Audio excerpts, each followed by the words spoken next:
Olá, bom dia! Você vai ver no Câmara hoje. Após a aprovação no Senado da proposta que acaba com o foro privilegiado, líder do Democratas diz que o tema será prioridade na agenda legislativa da Câmara. A comissão debate a decisão do Supremo Tribunal Federal, que pode autorizar mulheres grávidas que tiverem o vírus da Zika a fazer aborto. E o resumo da semana de votações no plenário, com destaque para a aprovação da prática da vaquejada e do projeto que acaba com a guerra fiscal entre os estados. Hoje é sexta-feira, 2 de junho, agora em Brasília, 9h04. Esses são os destaques do Câmara hoje, que já está no ar.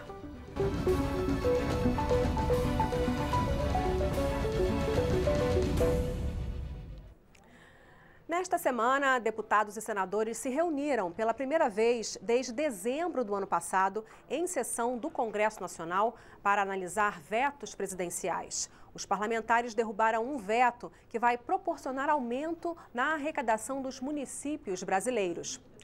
Já nas sessões da Câmara, foram aprovados a proposta que viabiliza a prática da vaquejada em todo o país e um projeto que pretende acabar com a guerra fiscal entre os estados. Guerra fiscal. Esse é o apelido da disputa entre os estados que tentam atrair empresas. Isso para gerar emprego e renda.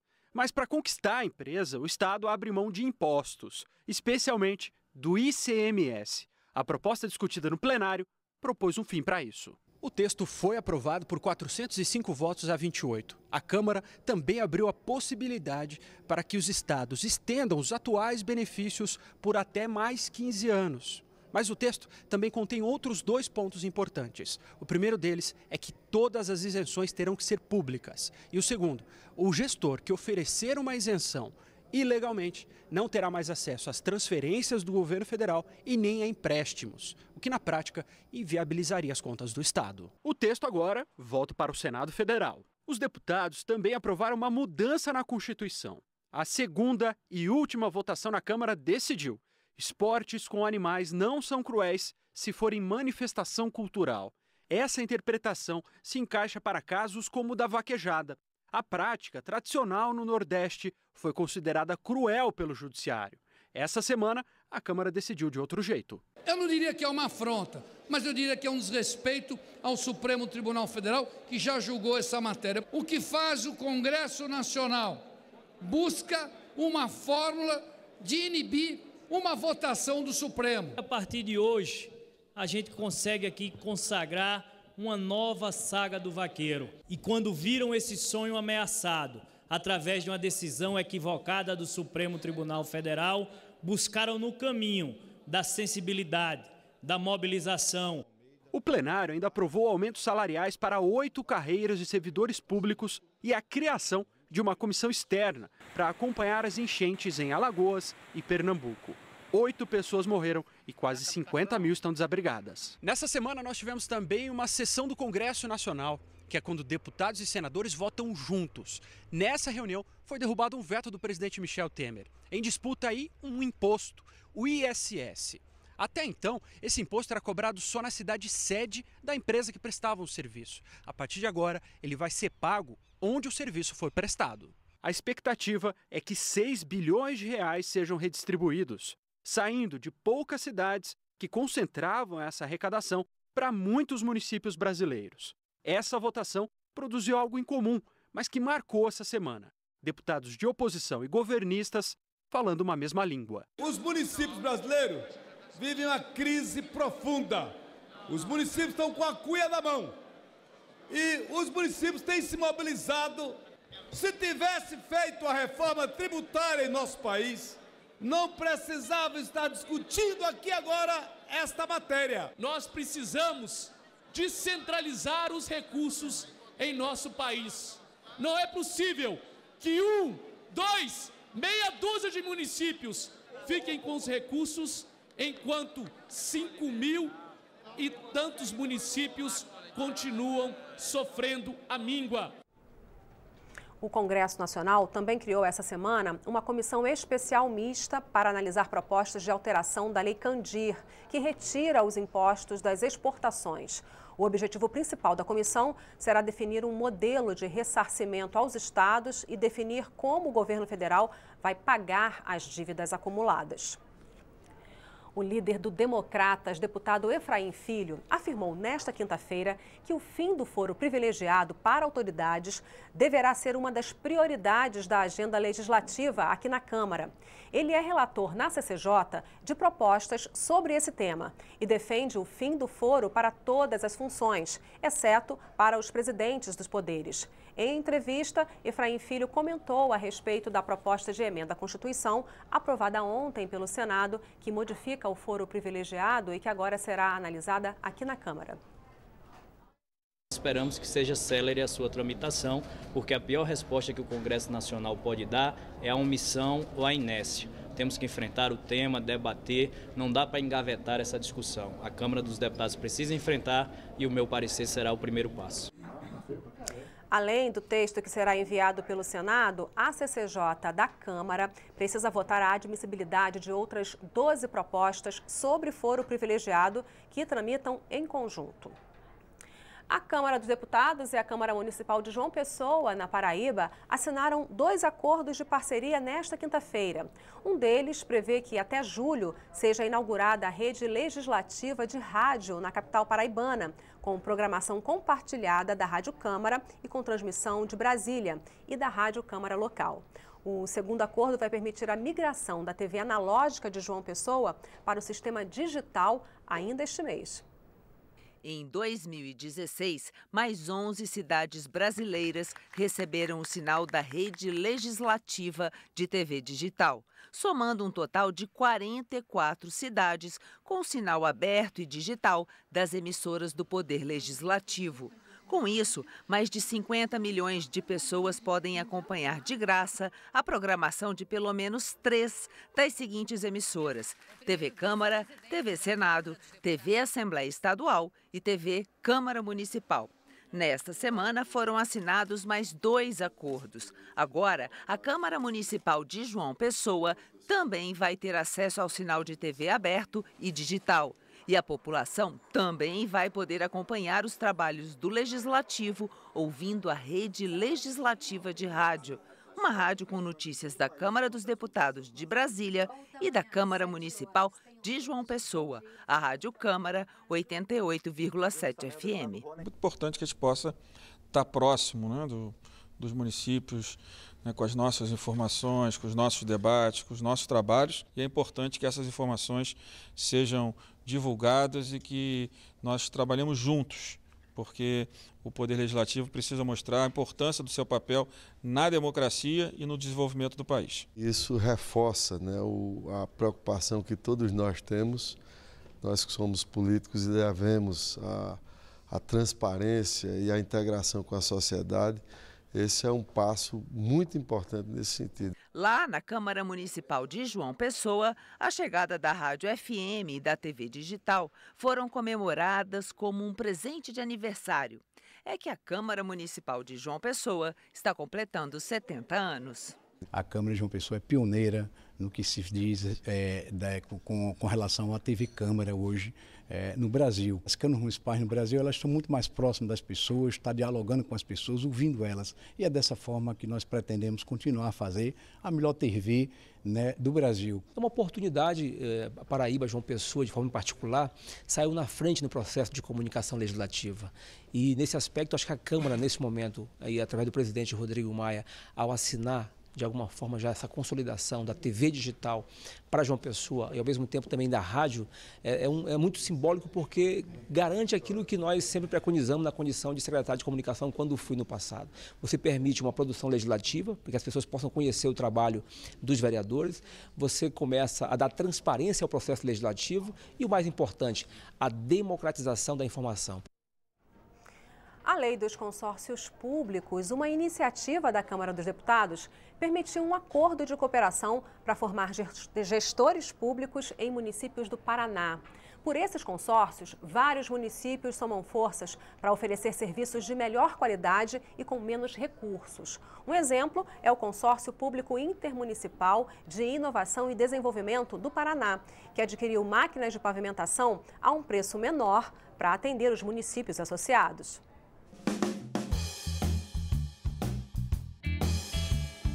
Os consórcios públicos permitem que vários municípios somem forças para oferecer serviços de melhor qualidade e com menos recursos. Um exemplo desse tipo de parceria é o Consórcio Público Intermunicipal de Inovação e Desenvolvimento do Paraná, Sindepar, que adquiriu máquinas de pavimentação e recap para atender os municípios associados. Na solenidade de entrega das novas máquinas e caminhões, o governador, 3 ministros e deputados fizeram questão de participar. Mais de 1 milhão de metros de ruas já foram recuperadas. O sucesso da iniciativa tem atraído cada vez mais interessados.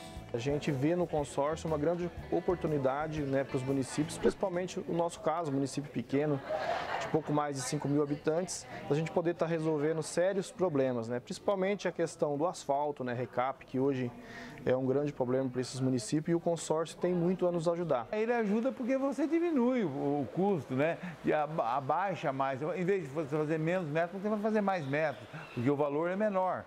Ou às vezes você pega um recurso, um financiamento, ou um fundo perdido, você vai fazer coisas boas. Contando com 123 municípios, o Sindepar agora vai aprimorar a gestão pública. Para isso, firmou o acordo de cooperação com a Escola Nacional de Administração Pública para promover a capacitação e aperfeiçoamento de dirigentes e servidores públicos. Serão oferecidos cursos nas áreas de atendimento ao cidadão, elaboração de projetos, orçamento e sistemas de convênios do governo federal, entre outros. Quando um município ou uma região ou um consórcio se organiza, e busca uma forma de trazer capacitação, identificar os potenciais locais, para nós é extremamente importante isso, porque as políticas públicas federais elas só vão à frente quando os municípios estão organizados para fazer uma boa gestão das políticas públicas. O consórcio é uma ferramenta de gestão moderna, eficiente, que tem trazido resultados importantes para os municípios, uma vez que otimiza recursos humanos, otimiza recursos financeiros. Estar hoje oferecendo cursos de capacitação, de melhoria da gestão pública, também é economizar recursos públicos e otimizar a parte administrativa e funcional dos municípios. Os consórcios públicos foram criados por uma lei federal de iniciativa da Câmara em 2005. Ela disciplina os convênios de cooperação entre entes federados na execução de políticas públicas. Há hoje no Brasil pelo menos 600 consórcios públicos intermunicipais atuando em diversas áreas, como educação, saúde e infraestrutura. Usar da melhor forma possível o recurso que eu tenho, esse recurso escasso, para entregar o melhor serviço para a sociedade. E aí, nesse contexto, a gente está falando, por exemplo, de novos modelos de gestão pública municipal. Estamos falando de parcerias, estamos falando de modelos como PPPs, OS, por exemplo. Estamos falando de novos modelos de contratualização de resultados com servidores públicos, como forma de você tentar direcionar e buscar o melhor resultado possível das equipes. Então, tem algumas práticas que alguns municípios têm adotado com bastante êxito no Brasil, mesmo a situação fiscal difícil, têm obtido bons resultados. Os municípios unidos podem entregar muito mais resultado para os seus municípios. Quando nós temos uma solução em conjunto, isso facilita, isso diminui custo e isso faz com que a gente tenha decisões melhores, inclusive, para atender a necessidade da população. Eu acredito que esse é um passo importante que nós estamos dando para poder oferecer melhores oportunidades para as nossas pessoas e para a população como um todo.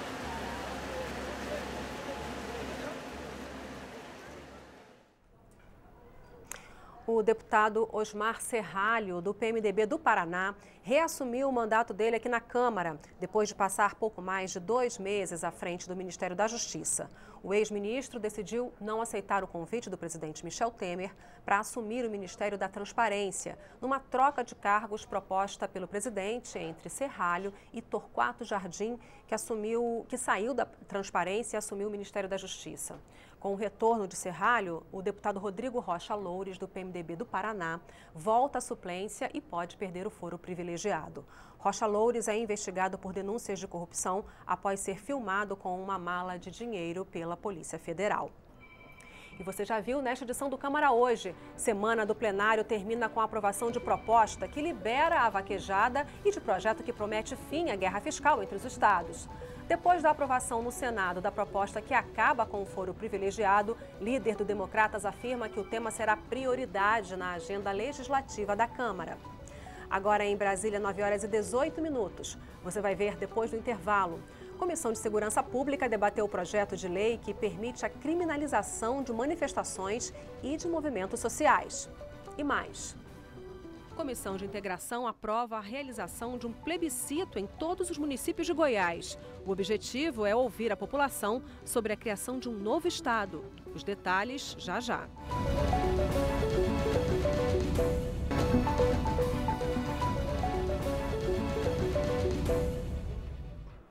Em Brasília, 9 horas e 20 minutos. O Câmara hoje está de volta.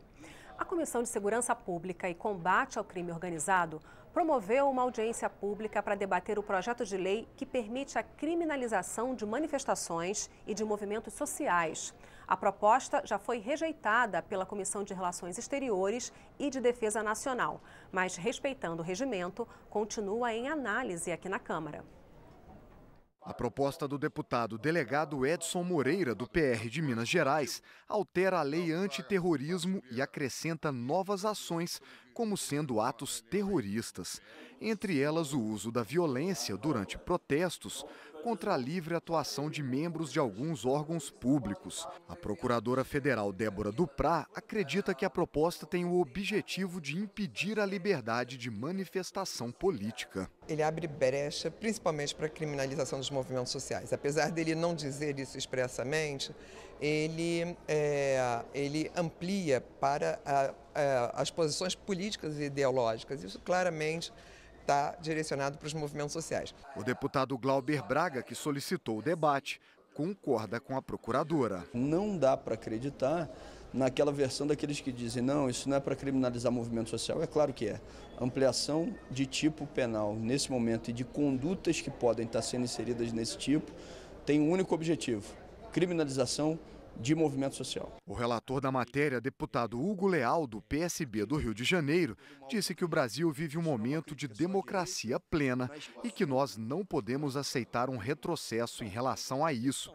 Mas o autor da proposta disse que ela está sendo confundida. Se estão fazendo os seus movimentos legais dentro da lei, que seja feito, continue fazendo.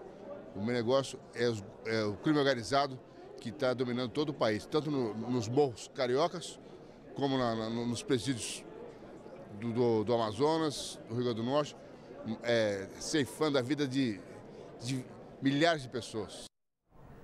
A Comissão de Integração Nacional aprovou a realização de um plebiscito em todos os municípios de Goiás. O objetivo é ouvir a população sobre a criação do Estado do Entorno, que, segundo o projeto de decreto legislativo em análise aqui na Câmara, teria 14 municípios e o equivalente a 10% do território goiano. A região conhecida como Entorno do Distrito Federal tem apresentado um crescimento populacional muito maior do que a média do país. O motivo, segundo especialistas, é a busca de oportunidades na capital federal. O grande fluxo migratório foi acompanhado de muitos problemas sociais, como a alta criminalidade e a baixa oferta de empregos, serviços de saúde pública, transporte coletivo, entre outros. Uma proposta em análise na Câmara aponta como saída para os problemas da região vizinha ao DF a criação de um novo estado. O projeto prevê o desmembramento de 18 municípios de Goiás para compor o estado do Entorno, que ocuparia a área equivalente a 10% do território goiano. A população seria de quase 1 milhão de pessoas. O projeto de decreto legislativo aprovado pela Comissão de Integração Nacional da Câmara ainda precisa ser votado pela Comissão de Constituição e Justiça e pelo plenário. Se for aprovado, a Justiça Eleitoral fica responsável por realizar um plebiscito para saber se a população de Goiás aprova a ideia. Nós perguntamos a opinião de alguns moradores da região que trabalham em Brasília. Eu acho que vai ser bem legal, né? Até porque Valparaíso é praticamente dentro de Brasília, todo mundo trabalha aqui em Brasília, então seria bem interessante que realmente criasse essa participação. Eu acho excelente, eu espero que isso aconteça, porque as cidades aí são praticamente abandonadas, os políticos só nos procuram em época de eleições. E quem sabe assim vão preocupar mais com as cidades do entorno. É ótimo, porque nós estamos num lugar que não é Goiás nem é DF. Este professor da Universidade de Brasília acha desnecessário criar o novo estado.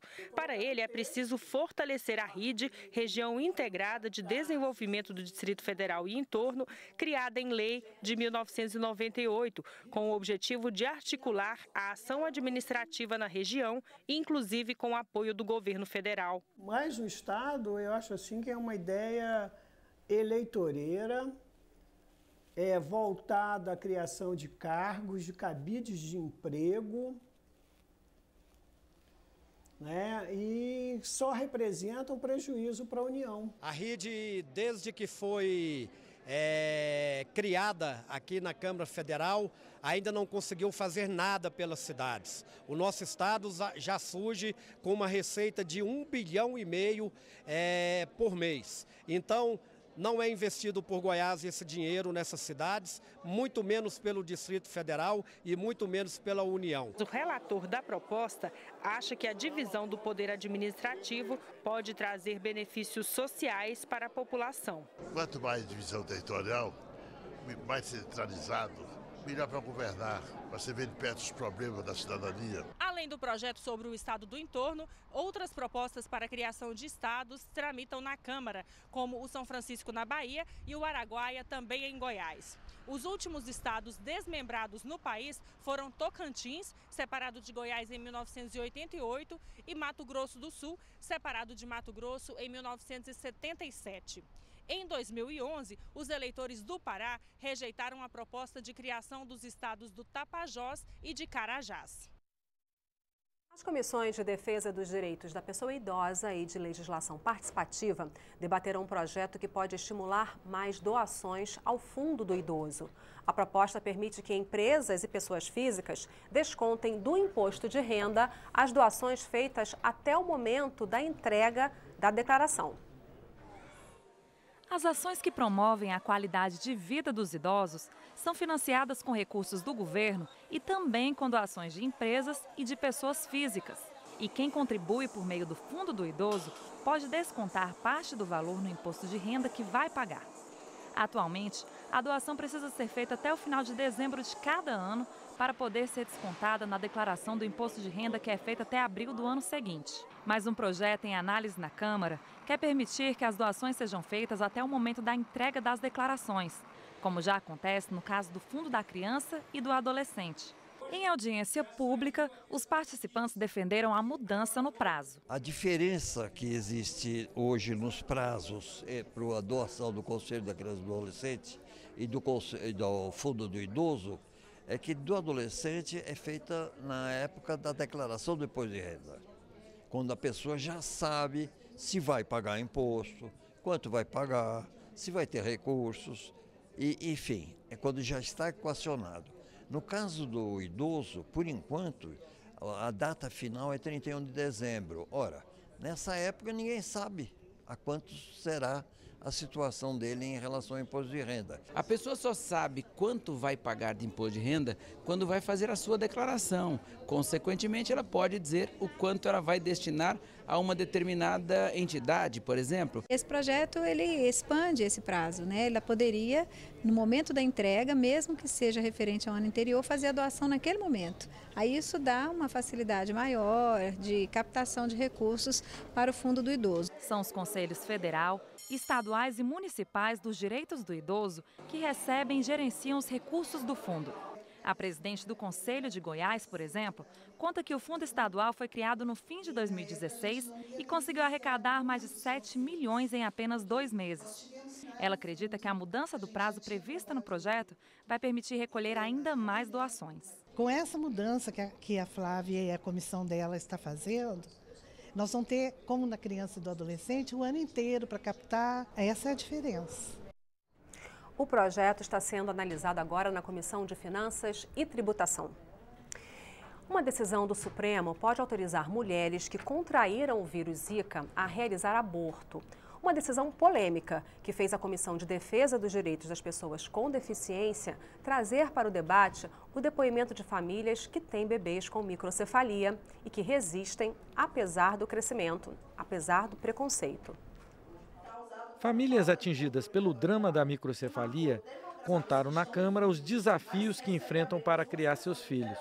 Lutam para ter direitos a atendimento especializado, medicamentos, alimentação especial e até benefícios previdenciários. Entre todas, porém, a maior dificuldade ainda é o preconceito. Foram muitas dificuldades, mas a maior delas durante todo esse tempo foi a questão do preconceito. Nós temos uma sociedade que não está preparada para receber os nossos filhos de forma alguma. E com o decorrer do tempo, conforme elas foram crescendo, as dificuldades foram mudando. Quando nasceram, disseram que não ia andar, que não ia falar, começaram a andar, começaram a falar. Disseram que não sobreviveria 24 horas de vida, estão vivas até hoje. Quando a filha de Viviane nasceu há 18 anos, ninguém sabia o que era microcefalia. O surto de Zika, há 2 anos, deu visibilidade a um problema que não recebia atenção das autoridades. Com 2.385 casos confirmados de microcefalia associados ao vírus transmitido pelo mosquito Aedes aegypti, o assunto ganhou as manchetes e provocou pânico nas mulheres grávidas, reacendendo a polêmica sobre o aborto no Brasil. Está na pauta do Supremo uma ação direta de inconstitucionalidade com o objetivo de permitir às mulheres contaminadas pelo vírus da Zika o direito de realizar o aborto. Mas a história das famílias que lutam pelos filhos com microcefalia mostra que esse debate é muito mais amplo. Uma mulher que está desesperada porque contraiu a Zika, né? Se ela decidir interromper a gravidez, ela vai fazer. Uma gravidez indesejada é uma situação para a mulher crítica, uma situação que põe em risco a sua vida. Nós não queremos isso para as mulheres. A gravidez sendo desejada, a mulher ela enfrenta melhor situações adversas decorrentes de uma gravidez com problema, de um feto com problema. Eles são pessoas, eles são uma geração que vieram para descortinar as outras gerações que já vieram e que ainda vão por vir de deficientes, né? Que eram gerações invisíveis. A gente precisa fazer um grito forte para que o STF, para que os ministros escutem e como a gente diga não ao aborto, diga não à legalização à morte em virtude da deficiência. Eu não admito que use a deficiência como uma justificativa para a legalização do aborto. É um tema que tem que ser muito debatido mesmo. E nesta edição do Câmara Hoje, você viu, semana do plenário termina com a aprovação de proposta que libera a vaquejada e de projeto que promete fim à guerra fiscal entre os estados. Um dia após o Senado aprovar por unanimidade o fim do foro privilegiado, líder do Democratas afirma que o tema será prioridade na agenda legislativa da Câmara. A Comissão de Segurança Pública debateu o projeto de lei que permite a criminalização de manifestações e de movimentos sociais. E a Comissão de Integração Nacional aprovou a realização de um plebiscito em todos os municípios de Goiás. O objetivo é ouvir a população sobre a criação do estado do entorno do Distrito Federal. E esta edição do Câmara Hoje está chegando ao fim. A gente pode voltar a qualquer momento durante a nossa programação com mais informações para você. Hoje é sexta-feira, 2 de junho. Neste momento em Brasília, 9h33. Para você, um ótimo fim de semana.